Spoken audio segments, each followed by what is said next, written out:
we were basically sitting on the floor writing the song, and about halfway through, this huge crash took place downstairs. It actually happened twice in a row, about 10 seconds apart. It sounded like everything was just flying off the walls, and we went downstairs and everything was in place as if nothing happened. It was one of the most amazing things that I've ever experienced in general. I'll be honest, it took me a long time to accept that it wasn't a person doing that, because the three of us were upstairs. There'd already been a few things, but that literally sounded like somebody trying to come through the door with a big battering ram. It never crossed my mind for a second that something paranormal could do something like that, because you could feel the floor shake.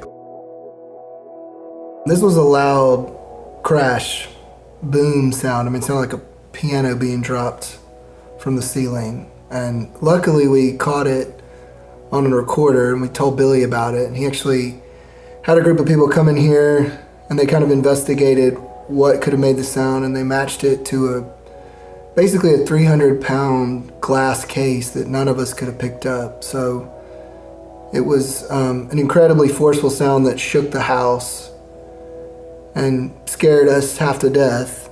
But it was a cool thing because we were able to get the sound, and then we ended up using it on another song as a massive drum beat.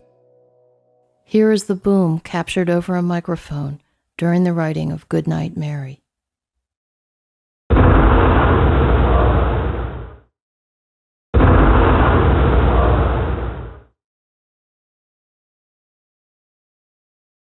There was a gigantic crashing sound. Big boom.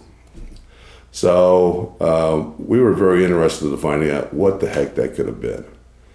So we started out in each of the rooms, and we started trying to bump things and everything else and lift them and make noises to see what that sound like and so forth.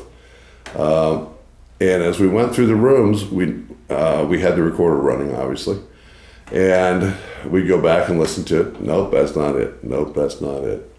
And we went downstairs and started doing it all over downstairs.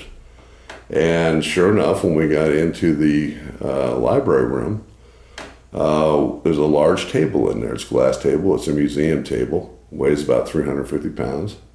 And we said, geez, I wonder what, and we picked it up and we dropped it. And when you're down there, I said, that doesn't quite sound that right. When we came back upstairs and did the recording of it, the exact same thing. That was the boom that you heard. And that's a pretty amazing thing. When you have something that's running in your house that's able to pick up a piece of furniture that's 300 pounds and then drop it, that'll make you think. You always kind of want this distinctive thing where you can say, without a doubt, that something happened and we all experienced it, and it was on a level that you can't deny, and that was what we got that night for sure. Sometimes